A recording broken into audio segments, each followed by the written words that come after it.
this is, and the model of city-states now is competing. Dubai, Singapore, New York. New York wants to be its own city-state. And it's pretty much becoming its own city-state. So with its own religion. So it's London, city-state. The Barcelona wants to be its own sort of Catalonia, its own state. So I think the future is more like Switzerland, where you guys are not city-state, you're village-state, canton, bottom-up system. And I was shocked. I was in Paris at the luncheon. When, oh, we need more. We're not doing enough. We're not integrating enough. Europe, the crisis proves that we should integrate more. I told you, sorry. Look at Switzerland, smack in the middle of Europe. Do it better than all of you, precisely because nobody knows who the president is. Yeah. We're almost done. We have just like 2-3 minutes.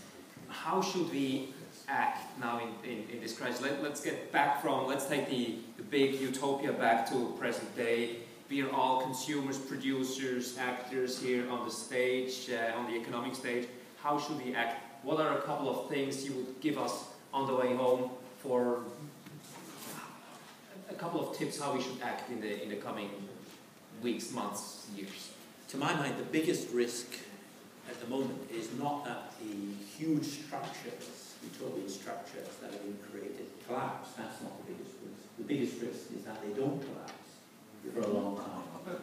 Because if they don't collapse for a long time, they'll coexist with festering, violent, horrible politics.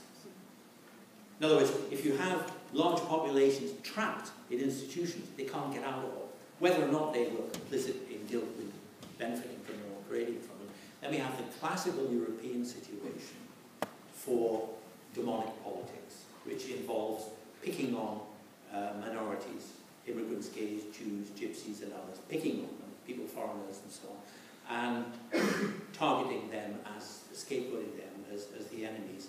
So the longer these structures are, to me the stability of the euro is nothing to be happy about. The longer these structures remain in place and stable, the more they can be stabilized by repeated disasters, the worse the ultimate outcome would be. So if we were really serious, the trouble is, I mean, no one in power ever thinks like this. We would try and think, which a few people did maybe 3 or 4 years ago when the euro crisis started, of ways of constructively dismantling some of the structures. That's my solution. Yeah, but it's impossible now, I think.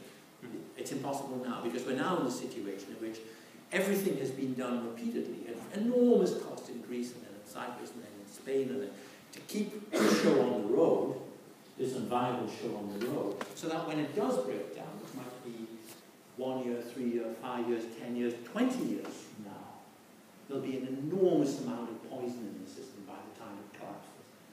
And then it won't be city-states that emerge from it. It'll be, sadly, it'll be very poisonous nation-states, which happened after the First World War. Yeah. I'm a little bit more optimistic about the EU. I really think that we have moved out of the fetish of a nation-state, and we all know how that started. It started, you know, nation-state will make you complete, it will make you your true Swiss, Czech, whatever.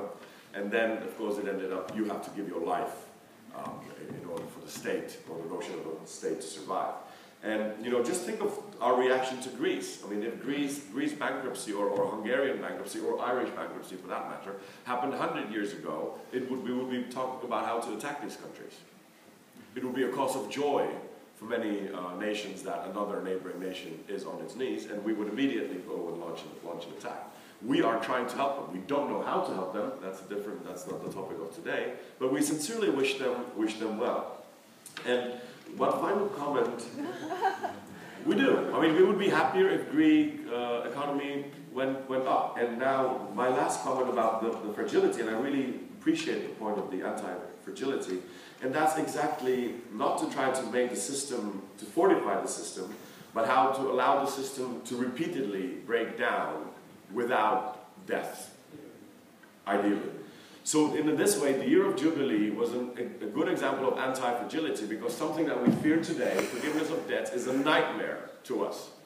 In order, I mean, if we imagine a situation that we should forgive Greek debts or Cypriot debt or whatever, it's a nightmare. That's the horror element in the debate today. in the system of the asystematic system of the Euro Jubilee, where they reset the system on purpose, they destroyed it, sort of, in a way. It was a fragility, or the system was anti-fragile. In other words, the horror element of the system today, I can potentially destroy it, made the system better under the continuous reset of the ancient past. I think I have one comment to say about Europe. It's exactly the opposite. The reason nobody's invading Cyprus tomorrow morning is because we live on the past. And that's it. So let's not fool ourselves with the Europe world. The good thing, okay, the value Europe would have brought would be that states wouldn't attack each other anymore. That's all we need. That's all we need. Only so city-states flourish and you're happy, there's NATO. But the problem is the Pax Americana, not so much the from the system itself.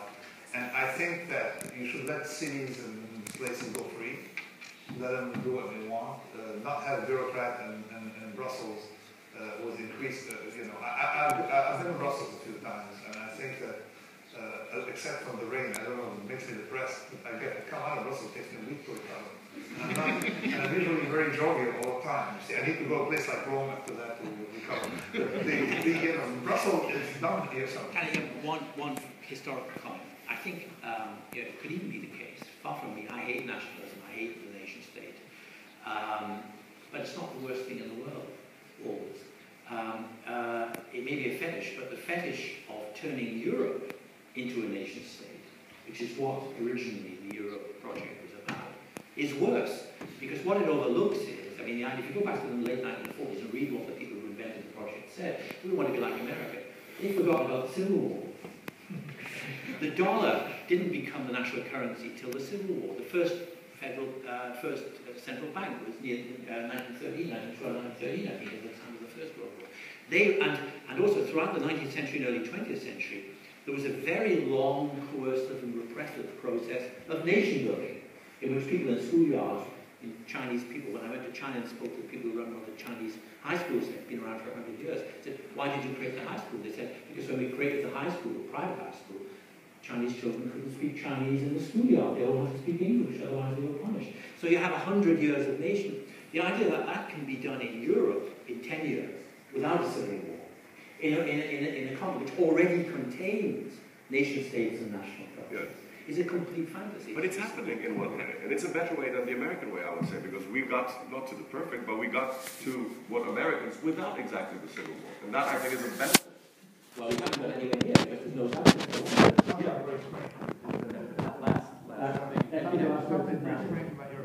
That whenever someone tells me, "Tom, where are you from?" Someone tells me I'm French. Someone tells me I'm European. I say, "Oh, he's probably from Eastern Europe." The people who tend to be enthusiastic about Europe are the countries that were added the most pessimistic. The ones that believe in Europe. French Muslims are French, all right? They will let you know. You don't even have to ask them. But if someone I'm European. And in Switzerland, it's even better because we say, okay, we're from Lucerne or Zurich or Ticino. So, thanks so much for your attention. Thanks so much, John, Nassim, Thomas.